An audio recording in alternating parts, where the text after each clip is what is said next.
الحين يا تغريد، وش سبب طلب الطلاق من زوجك؟ ماجد يا شيخ لا نام قام يشاخر، تقول دقيقات ونايمة جنبك، وانا يا شيخ اكره ما عندي الشخص اللي يشاخر. ما انام يا شيخ الا لين يقوم. وبس؟ هذا سبب طلبك للطلاق؟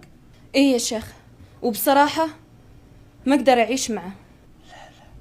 لا لا لا، هذا سبب غير مقنع وغير مقبول وغير مشروع اصلا.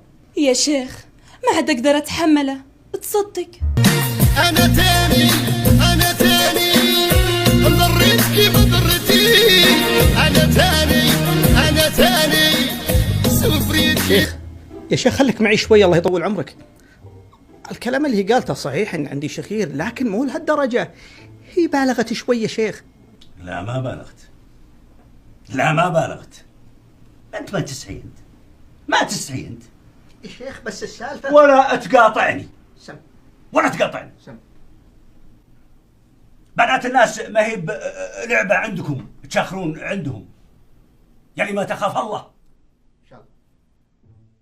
إذا كنت من المتابعين الجدد اشترك الآن في القناة ليصلك الجديد بالضغط على الزر الأحمر أسفل القناة مع تفعيل الجرس، ولا تنسوا دعم المقطع بلايك. شكرا لكم جزيل الشكر.